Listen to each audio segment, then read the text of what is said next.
갈수록 강화되는 환경 규제에 대응하기 위해 글로벌 조선업계의 차세대 선박 기술 개발이 속도를 내고 있습니다.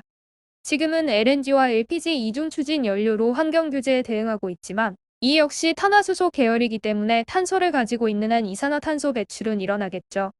그래서 차세대 연료로서 언급되는 암모니아와 수소는 분자식에서도 알 수 있듯이 탄소를 가지고 있지 않기 때문에 연료로서 사용만 가능하다면 탄소 제로화를 실현시킬 수 있는 차세대 연료가 되는 것입니다.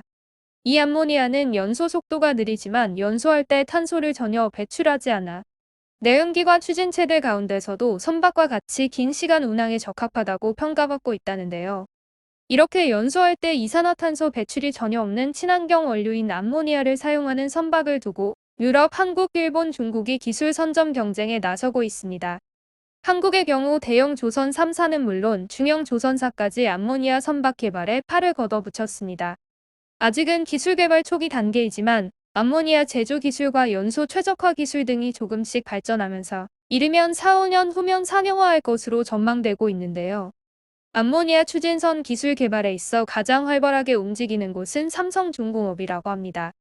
삼성중공업은 지난해 하반기 로이드 선급으로부터 암모니아 추진, 아프라막스 탱커에 대한 기본 인증을 획득한 바 있죠.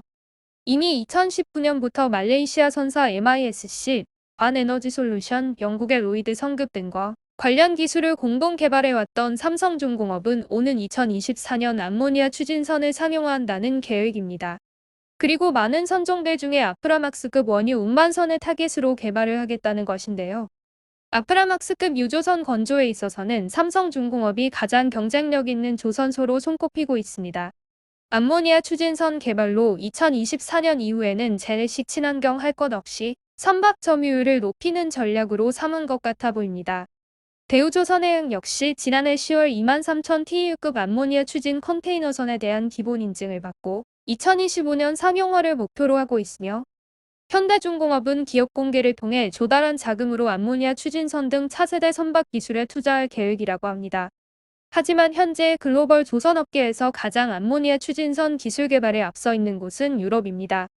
유럽은 만에너지솔루션, 바르질라 등 선박의 핵심인 엔진을 제작하는 기업들이 암모니아 추진선 관련 엔진 개발을 주도하고 있으며 오는 2024년에 엔진 출시를 목표로 달려가고 있다 합니다.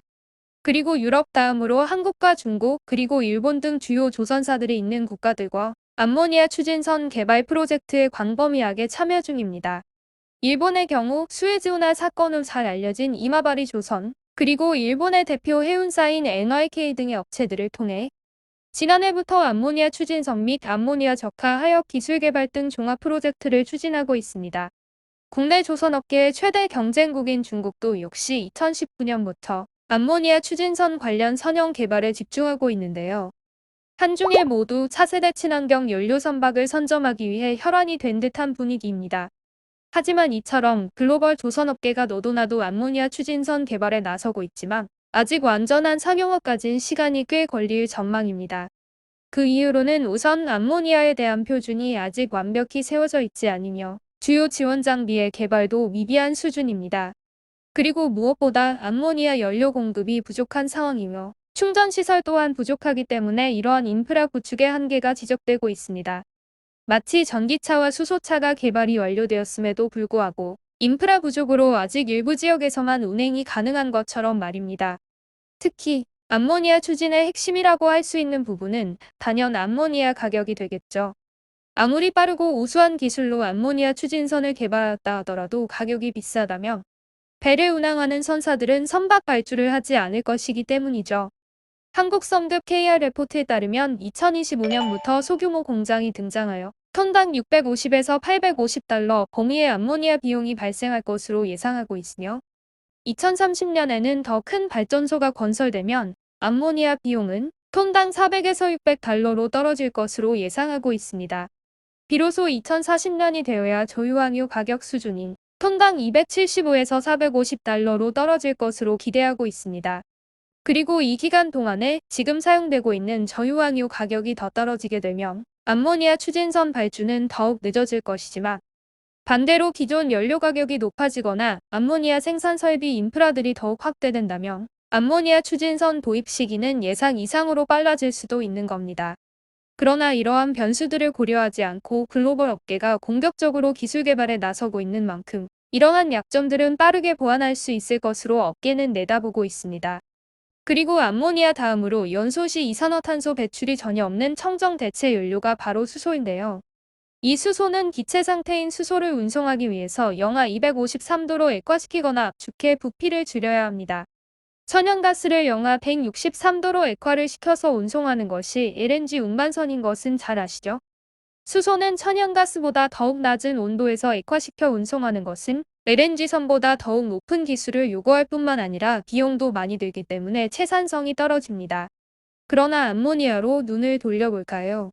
영하 33도에서 액화 상태를 유지하고 있는 암모니아는 질소 원자 하나가 수소 3개를 꽉 붙잡고 있는 상태이며 액화수소에 비해 1.5배의 밀도를 갖고 있기 때문에 같은 부피의 액화수소보다 훨씬 많은 양의 수소 운반이 가능한데요. 액화 암모니아를 운송하여 암모니아로부터 수소를 다시 추출하게 되면 한 척에 2천억 원씩이나 하는 LNG선과 같이 비싼 선박이 없어도 운송이 가능하기 때문에 수소의 채산성도 훨씬 높아져 낮은 가격으로 액화수소를 만들 수 있습니다. 그러나 수소 역시 생산부터 저장, 유통, 활용에 이르기까지 인프라를 구축하는 게 쉽지 않을 건데요. 대한민국의 기업들이 수소 경제를 위해 드디어 발벗고 나섰다는 소식이 들려왔습니다. 포스코그룹과 현대중공업그룹, 롯데그룹 등이 수소 경제 도약을 위한 전략적 협력을 맺었다는 소식입니다. 이들 그룹의 주력 계열사는 수소 생산에 필요한 암모니아를 유통하기 위해 각자 단계별로 역할을 수행하는데 포스코는 암모니아를 활용한 수소 생산을 맡게 되고 한국조선해양은 암모니아 연료 추진선을 만들게 됩니다. HMM과 롯데글로벌로지스는 암모니아를 해상에서 운송하는 역할을 맡게 되겠습니다. 포스코 한국조선해양 HMM, 그리고 롯데정리화학, 롯데글로벌로지스 한국성급 등 6개사는 5월 25일 오전 서울 잠실 시그니 호텔에서 친환경 선박 해운시장 선도를 위한 그린 암모니아 해상운송 및 벙커링 컨소시엄 업무 협약을 체결했습니다. 6개사는 수소 경제를 미래 성장 동력으로 삼고 있거나 암모니아 공급 사슬의 한 축을 맡을 수 있는 업체들이죠.